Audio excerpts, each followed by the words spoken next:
أعوذ بالله من الشيطان الرجيم بسم الله الرحمن الرحيم رب اشرح لي صدري ويسر لي أمري واحلل عقدة من لساني يفقه قولي رب زدني علما اللهم فقهنا في الدين اللهم صل على محمد وعلى آل محمد صلی اللہ علیہ وسلم۔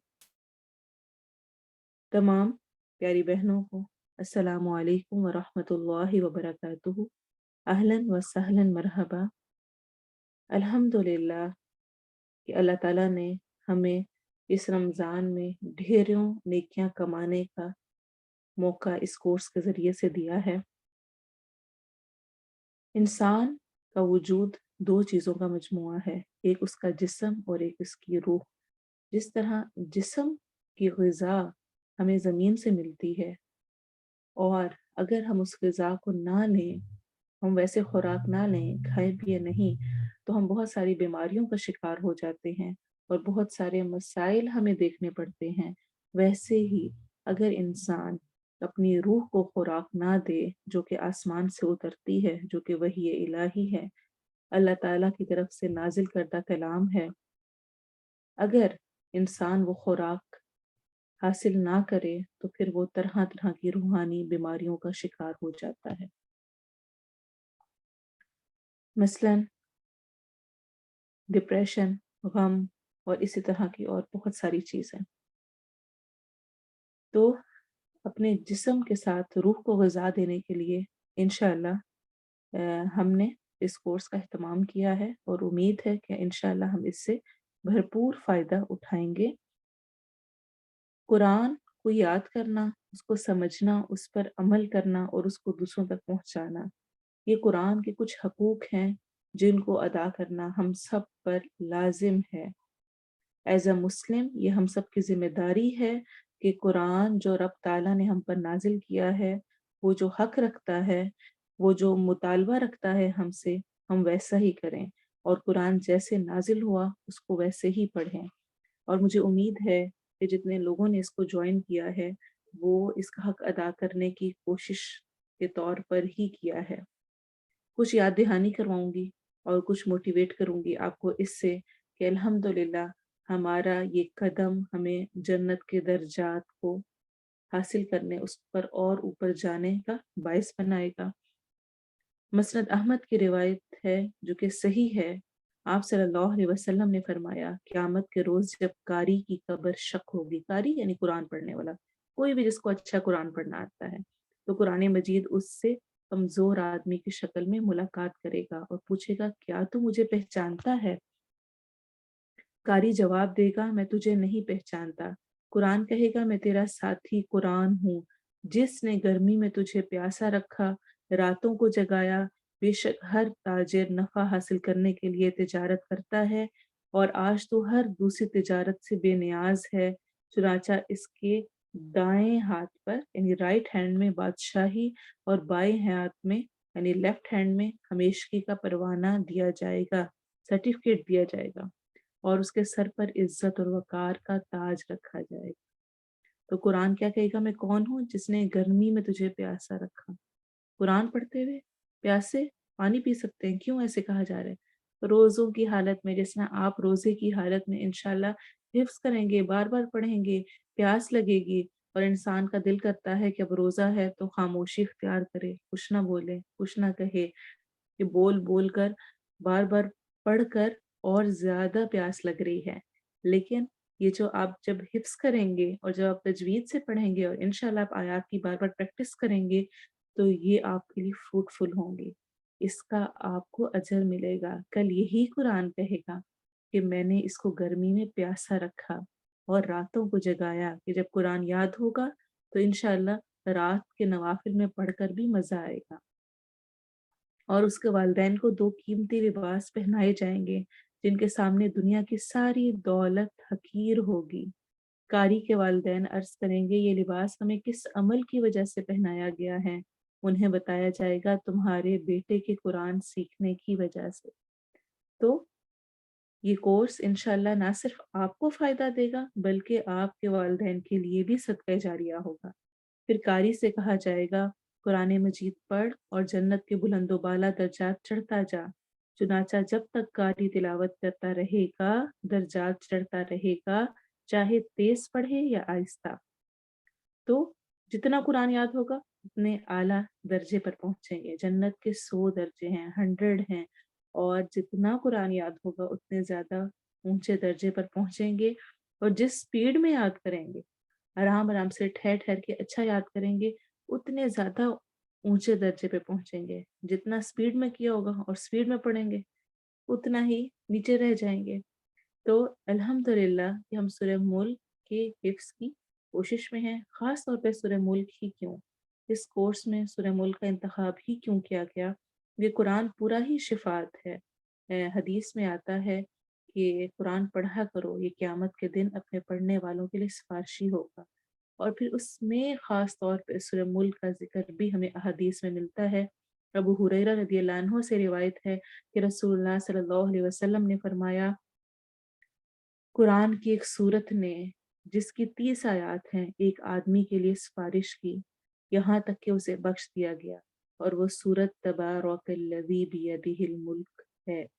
یہ ترمذی اور ابو داؤد کی روایت ہے۔ اور انس رضی اللہ عنہ سے روایت ہے کہ آپ صلی اللہ علیہ وسلم نے فرمایا، قرآن کی ایک سورت نے جس کے صرف 30 آیات ہیں اپنے پڑھنے والے کی طرف سے جھگڑا کیا یہاں تک کہ اسے جنت میں داخل کروا دیا، اور وہ سورت تبارک یعنی سورت الملک ہے۔ اور ابن مسعود رضی اللہ عنہ سے روایت ہے کہ نبی صلی اللہ علیہ وسلم سوتے نہیں تھے یہاں تک کہ الف لام میم تنزیل یعنی سورت السجدہ اور تبارک الذی بیدہ الملک یعنی سورہ ملک نہ پڑھ لیتے، یعنی اس وقت تک سوتے نہیں تھے جب تک کہ یہ 2 صورتیں نہ پڑھ لیتے۔ تو اس دفعہ انشاءاللہ ہم سورۃ الملک حفظ کریں گے تاکہ روز رات کو جب ہم بستر پہ جائیں تو ہم آرام سے حفظ ہوئی ہوئی سورت کو لیٹ کر بھی، آنکھیں بند کر کے بھی، اندھیرا ہو گیا ہے اور اب قرآن اٹھانا ہے، اب میں لیٹ گئی پھر یاد آیا، تو ان سب چیزوں سے انشاءاللہ ہٹ کر، یعنی کہ ہمیں یہ مسئلہ نہیں ہوگا کہ اب اندھیرا ہے تو اب کیسے پڑھوں اور اب لیٹ گئی ہوں تو اب کیا کروں۔ الحمدللہ جب حفظ ہوگی تو انشاءاللہ ہم روز کی روٹین میں پڑھیں گے، اور کچھ روایات کے مطابق یہ قبر کے عذاب سے نجات کا ذریعہ بھی ہوگی۔ تو انشاءاللہ اس کو پڑھنا، اس کو سیکھنا، جو حفظ کریں گے، جو تجوید سے پڑھیں گے، جو سمجھیں گے، صرف حفظ نہیں بلکہ سمجھنا ہے کہ اس میں کہا کیا گیا ہے اور جس چیز کا عمل کرنے کو کہا گیا ہے اس پر انشاءاللہ عمل کی کوشش بھی کرنی ہے۔ ہم نے جو یہ سفر شروع کیا ہے، اللہ کرے کہ ہم اس سفر کو جس نیت سے شروع کیا ہے، جو کچھ ہم سیکھنا اور اس سے حاصل کرنا چاہتے ہیں، اللہ کرے کہ ہم اس سے بھی بڑھ کر بھرپور اس سے فائدہ اٹھانے والے ہوں، اور اس رمضان کے آخر میں ہم سورۃ الملک کو اچھا سا حفظ کر چکے ہوں، اس کا ترجمہ اور تفسیر سمجھ کے اس پر عمل پیرا ہونے والے ہوں۔ اللہ تعالیٰ ہم سب کی نیتوں کو خالص اپنے لیے کرے اور ہم سب کو عمل کی توفیق دے۔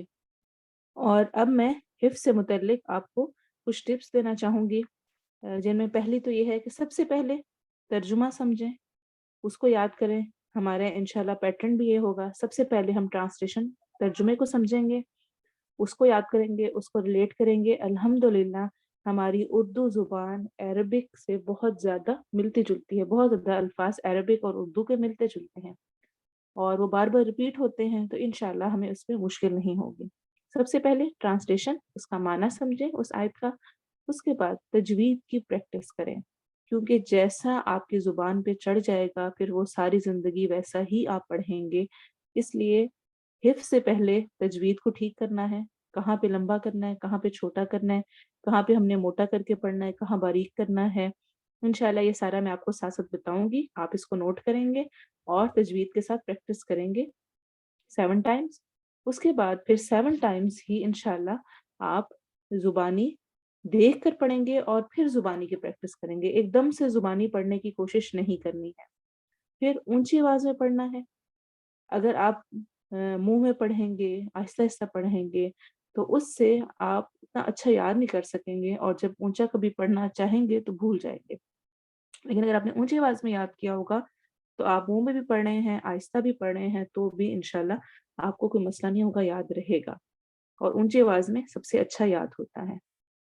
پھر اور حفظ کے لیے کیا ٹپس ہوں گی؟ ان دنوں میں کوشش کریں کہ اگر آپ کے پاس وائٹ بورڈ ہے اپنے کمرے میں لگا کر، آپ اس پہ وہ اس دن کی آیت لکھ لیں۔ آپ نے فریج پر کوئی پیج لے کر ہی اس پر لکھ کے ہی لگا سکتے ہیں۔ جہاں آپ کا زیادہ آنا جانا ہے اور ہم خواتین تو کچن میں ہی زیادہ رہتی ہیں، تو کچن کے پاس وہاں پر لگا لی۔ پھر کسی قاری کی آواز میں آپ تلاوت سن سکتے ہیں۔ اسی طرح سے جب آپ حفظ کرنا شروع کریں گے تو کوشش کریں کہ جس قرآن سے، جس مصحف سے آپ شروع کر رہے ہیں، اسی کو روز لے کے چلیں، روز مختلف مختلف لے کے نہ بیٹھیں، کیونکہ انسان کہ ہوتا کیا ہے کہ جب آپ حفظ کرتے ہیں تو وہ لائنز، ان کے الفاظ کہاں پر کون سا ہے، وہ ایک امیج آپ کے مائنڈ میں بنتا ہے، اور وہ اگر مختلف آپ چینج کریں گے تو آپ کے لیے کنفیوژن ہوگی، تو بہتر ہے کہ ایک ہی لیں اور اسی سے ڈیلی کا یاد کریں۔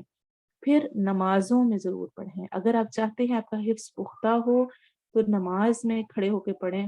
اگر بھول جائے تو کوئی بات نہیں، آپ اس کے بعد اگر آپ کو کنفیوژن ہو رہی ہے، مثلاً آپ نے دوسری آیت شروع کی اور آپ کو یاد نہیں آ رہا کیا تھا، آپ وہاں پہ اسٹاپ کریں اور سورہ اخلاص، سورہ ناس، جو بھی صورت اور کوئی آتی ہے وہ پڑھیں، اور پڑھ کر آپ رکوع میں جا سکتے ہیں، اس میں کوئی حرج کی بات نہیں، لیکن نمازوں میں پڑھنے کی کوشش کرنی ہے۔ جتنی آیتیں یاد ہوتی جائیں اتنی آیتوں کو ہر نماز کا حصہ بناتے جائیں، تو آپ کو الگ سے بیٹھ کے ریویو کی ضرورت ہی نہیں رہے گی۔ اور پھر یہ کسی اور کو بھی ساتھ اپنے یاد کرا دیں، اپنے بچوں کو یاد کرا لیں، کسی اور کو سکھا دیں، تو انشاءاللہ یہ آپ کو اور زیادہ پختہ ہو جائے گی۔ جہاں تک ٹرانسلیشن کی بات ہے تو اس کا بھی رٹا نہیں لگانا ہے، اس کو سمجھنے کی کوشش کرنی ہے جہاں تک ہو سکا، چونکہ وقت کم ہے اور میں زیادہ ڈیٹیل میں نہیں جاؤں گی، لیکن جتنا ہوگا انشاءاللہ وہ سب کے لیے فائدہ مند ہوگا۔ امید ہے مجھے انشاءاللہ کہ یہ سفر جو ہم کرنے جا رہے ہیں یہ میرے اور آپ کے لیے بہت بابرکت ہوگا، اور انشاءاللہ سورہ ملک قیامت کے دن ہمارے لیے سفارش کا باعث بنے گی۔ سبحانک اللہم و بحمدک، اشہد ان لا الہ الا انت، استغفرک و اتوب الیک۔ سبحان ربک رب العزت عما یصفون وسلام علی المرسلین والحمد للہ رب العالمین۔ السلام علیکم ورحمۃ اللہ وبرکاتہ۔